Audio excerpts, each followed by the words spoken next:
If you're watching this, chances are you're a very good doctor who has had one exam that didn't go the way that you expected it to. And what I want to say to you right away is this: failing boards does not mean you are unsafe in your practice. It doesn't mean that you're unintelligent. It doesn't mean that you're behind in your career. Many physicians function exceptionally well at work while quietly carrying a lot of shame about one exam result. My instance, it was a couple. This video is about how to move forward without letting the shame rewrite who you believe you are. Hi, I'm Dr. Bianca Bush, board certified psychiatrist, coach, educator.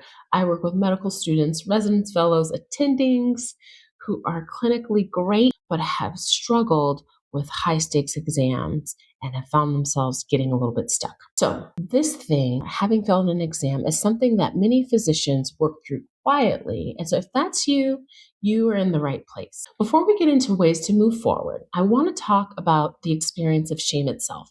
And I'm going to share a little bit about my experience. So, one of the first standardized exams that I failed was step one. And at my school, we took the exam before clinical rotation started. So the results came while we were on our first rotation. And let me tell you, I was beyond excited to get onto those rotations because the first 2 years were not that fun for me in the classroom. I mean, I enjoy learning, but I knew that when I got to the clinic, I was going to have more fun and I was going to thrive. So my first rotation was at one of the state slash corrections facilities in Pueblo, and it was a fascinating rotation. Really solidified my decision to pursue psychiatry, right? And during that rotation, I received information that I did not pass up one. And I thought, okay, no problem. I'm just going to retake it, right? I'm just going to keep going. I'm going to retake it. I am no stranger to having failed something and needing to redo it. But my school required that you pause your clinical rotations and restudy for the exam. It's a good idea after the fact. And so that caused me to be off cycle. Now, this is a factual but sort of shaming term because now I'm identified as different, right? There's a possibility, the threatened possibility that I won't finish with my class. And in the first 2 years, I was a leader amongst my peers, right? I was a leader in our state medical society, and I didn't want to be off cycle. I didn't want to be different. I didn't want to be labeled. And I didn't want my peers to think I was like dumb, not smart, not motivated, not on top of it. And so, it's even crazy for me to say this out loud, but I was so in my head, and embarrassed about this thing. I don't think people would have necessarily been thinking that, but that's what was going on in my head. And so there I was with so much shame, so much embarrassment, having to take off, that I think it was either another 6 weeks or 10 weeks, something like that. And then another thing that was at play, and this does happen. It was in my head, but there's the gunners and the gossips, right? They might be talking about, oh, did you hear so and so failed X and they're going to be off cycle, right? So now you're thinking about the streets talking, like who's talking about you and what's going on. Sometimes people will even treat you differently if you have failed an exam. This isn't just in your head, right? Sometimes, for whatever weird reason, our high achieving colleagues think that failure is contagious, and that's not necessarily true. So they might start to not talk to you as much, like not really want to study with you or that kind of thing. It's pretty wild, but I've experienced and witnessed both of these things, right? So all of this contributes to how you're feeling, the shame, right? That shame can get sticky, not because the exam matters more than your work, but because of what exams or boards symbolize, right? The certification, the legitimacy, the belonging. I'm taking time to really explore that the emotional state of this experience with you, to really let you know that you're not alone, that what you're experiencing, I've been through and many others have. They just may not talk about it. I've been able to get out of it, and I don't want you to get stuck. That's why I do this work that I do. We're going to get into the 10 ways to move forward. But before we do, I want to name that there's a framework that this comes from, because I've been through it personally. And over time, I've worked with many physicians and other students who have navigated exam retakes. And what has emerged is a need for a structured, holistic approach that addresses both preparation and the nervous system response. So I've made that one-on-one work into something that's accessible through the Test Anxiety No More program.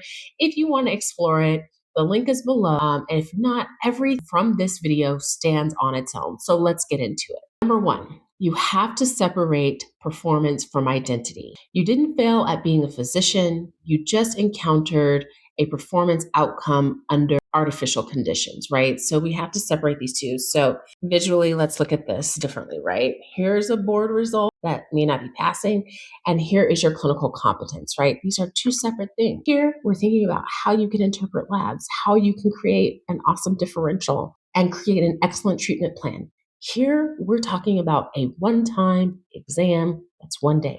These are two different things, right? So we've got to keep them separate. This is going to emerge, right? Right. But right now, they're both present. But remember, they're different. Name the shame precisely. Shame thrives in vague thoughts like I'm behind, and precision reduces that power. So instead of thinking I failed, try I didn't pass this administration of the exam. That's very different. I failed is a really kind of a permanent, unchangeable statement, but I didn't pass this administration of the exam is really more a temporary. It lets your brain think I'm going to pass the next administration of this exam, right? Here's another one that we can rework.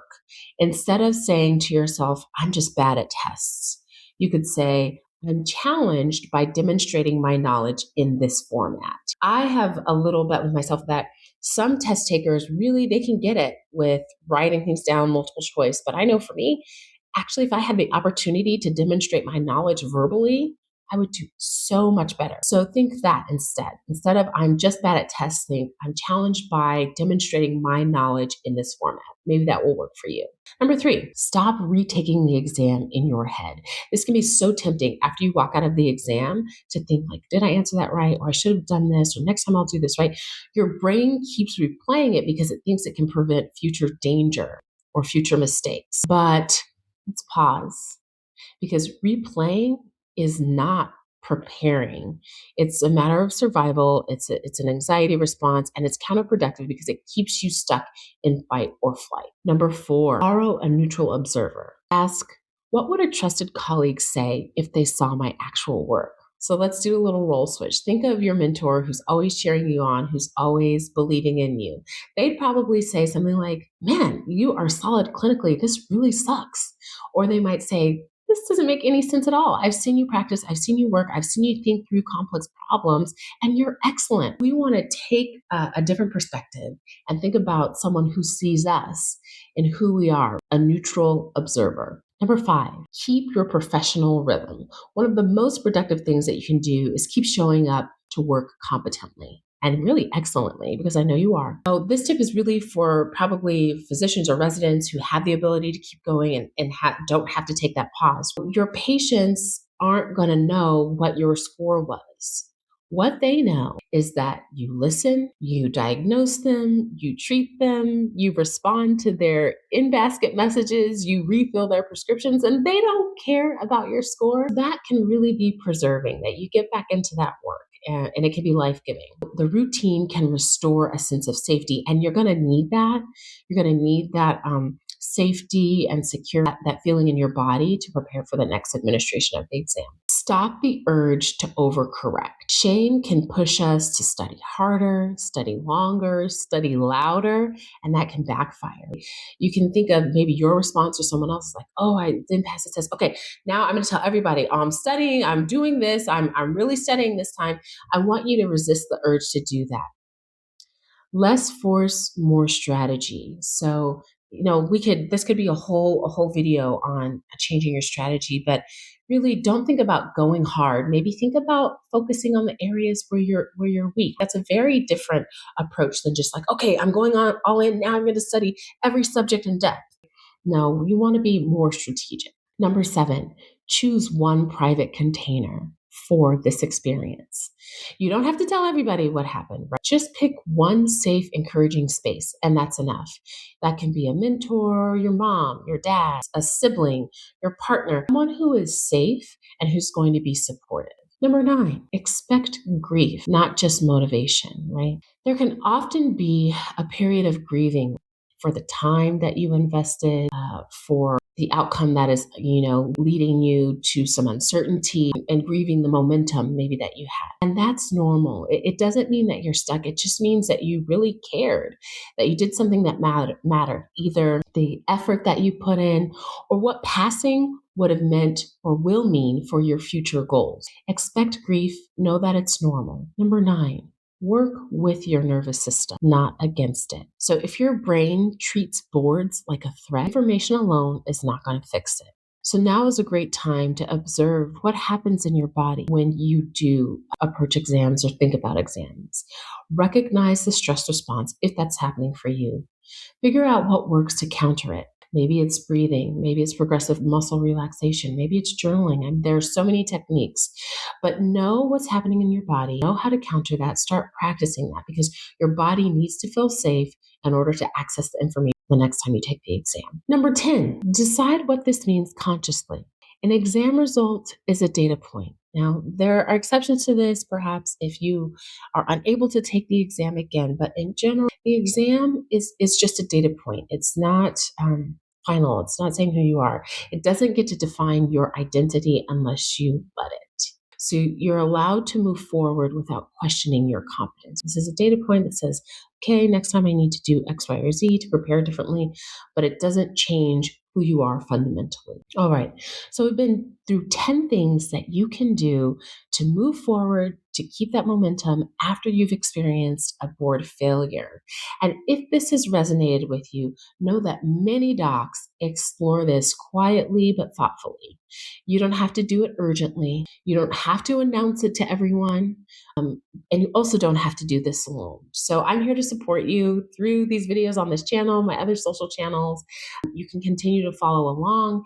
And if you really want to tackle this shame, your mindset, preparing for the next exam, all of the things outside of content, check out the Test Anxiety No More self-guided course. There's a link below, and I will see you in the next video.